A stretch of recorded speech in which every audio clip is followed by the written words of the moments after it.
no. Why is it here? I don't understand it, but I'll tell you what. You think this whole thing is about you?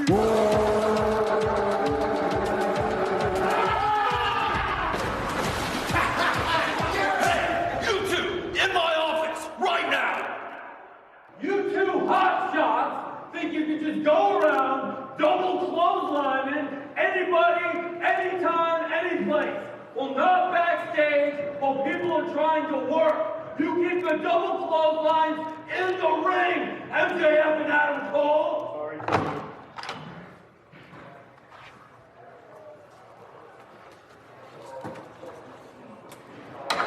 I'm telling you right now, he's gonna regret that come 2024.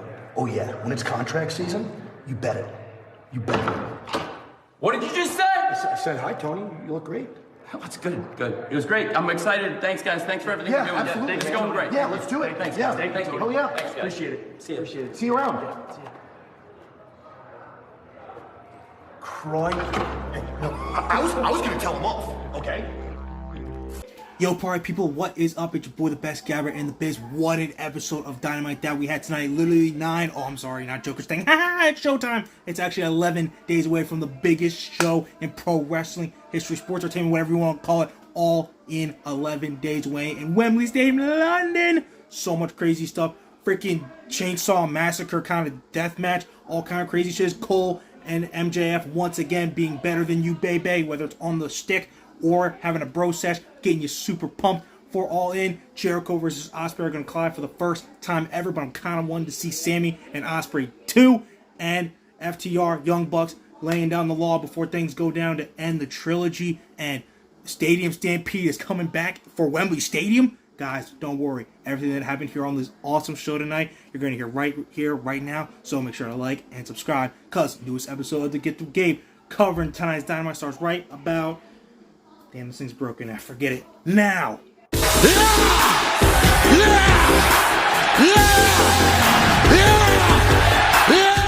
Okay, guys. So, real quick, gotta be honest. Texas Chainsaw Massacre freaking death match between Jeff Hardy and Jeff Jarrett was kind of fun. I ain't even gonna lie. In the end, Jeff Jarrett ended up actually finishing his story before Cody Rhodes, because he had got a whole belt for winning this match, which is kind of wild. But it was a little fun. Blood freaking dripping all over the place like it's freaking Carrie, which was great. Leatherface literally coming out and chasing off Karen Jarrett with an actual chainsaw was wild. And in the end, Jeff Jarrett, like I said, ended up getting the dub. I don't even know if these guys are going to keep feuding afterwards, but hey, it was really fun for just tonight. You can feel how you want to feel. If you didn't like it, that's on you, but I think it was just really fun just for, a one-night stand of, absolute bonkers kind of shit. So, both Jeffs, great job for putting out an absolute crazy wild ride that was the Texas Chainsaw Massacre death match. And again, congrats to Jeff Jarrett for, finishing his story before Cody Rhodes. So let's just go. Guys, tonight our international ruler of the world, Orange Cassidy, the workhorse champion. That's right, and hell, even acknowledge him because he's even had more defenses than our tribal chief. That's right, I said it. Sorry, Roman, if you end up hearing this. But he put his title again on the line tonight, and he retained another banger against freaking Wheeler Yuto, Philly born and raised, repping us, man. Match was great, but then Lucha Bros, S-Friends, all getting involved, and then Eddie Kingston finally making his return from the G1 Climax, and the New Japan Strong Pro Champ came out and was beating ass. And we got a huge announcement for All In. It will be the BCC and 3 partners of their choosing against Orange Cassidy, Best Friends, Lucha Bros, and Eddie Kingston in Stadium Stampede.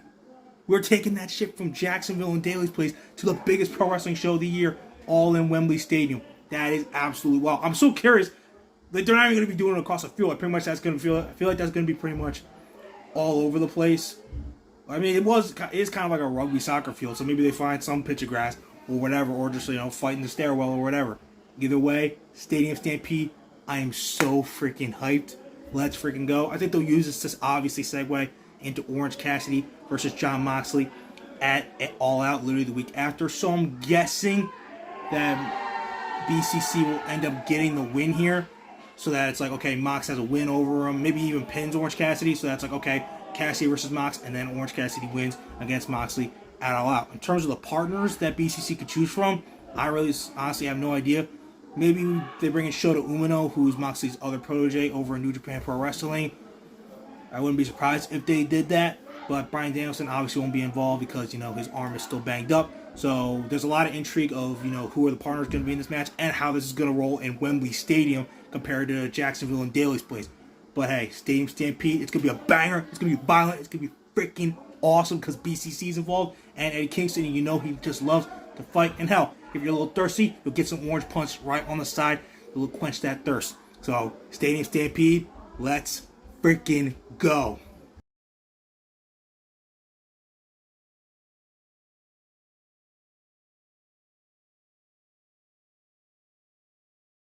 Guys, tonight, Jericho, he looked like he was going to join the Don Callis family. In the end, didn't end up happening.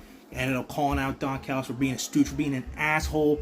And hell, Don Callis wasn't even really serious because in the end, he called Jericho the biggest evil maniac here in AEW. And whether there's some truth to that or not, Jericho was not having it. And as a result, we now have Jericho versus Ospreay. The rumor match is now official for Wembley. All in. Let's go. But little segue. Sammy Guevara came out to make the save, and dude was killing it. Finally, he's getting those great pops and babyface reactions again. He's been getting it over the last couple weeks, but now tonight it really kind of hit a new echelon. Just like the other Sammy in the other company, main guy Sami Zayn, Sammy Guevara is now finally getting those big cheers because he never really should have been getting booed in the first place last year. So now it's time to get him back on track because let's be honest, he's a great babyface. A great babyface. You love that guy. You love his family with Ty and little baby Luna who's on the way. So let's freaking go. We all know he's a future world champion. He's a great babyface. That's the point. Honestly though, a little part of me is kind of wanting it either next week on Dynamite or maybe even All Out because it's the week after that Will Ospreay stays in the States for an extra week so we can have Sammy Guevara versus Will Ospreay because holy shit. That'd be literally like water flowing throughout the entire match and we'd just be like, banger! 5-star match, 7-star match, whatever Meltzer wants to freaking give it. We'll give it our rankings. It'll be 10 out of 10 or 100 out of 100. Whatever. Spanish God versus the Billy Goat. Because let's be honest, Will Ospreay's winning this match. So that'd be a great way to segue into Guevara versus Will Ospreay. So little kind of crossing my fingers that this match ends up happening. But I'm also crossing my fingers that Ospreay versus Jericho ends up being really good. And, the pace doesn't get, slowed by, not to discredit either wrestler, but sometimes clashes, even as great wrestlers, they don't always mesh together. So I'm hoping for the best, and we just don't want to have any really down parts of this All-In show. We want it to be the best pro wrestling show in history because that's what it's being set up to be. So Jericho, Ospreay, I can't wait. It's going to be an instant classic, I hope. And let's just go out there and have some freaking fun.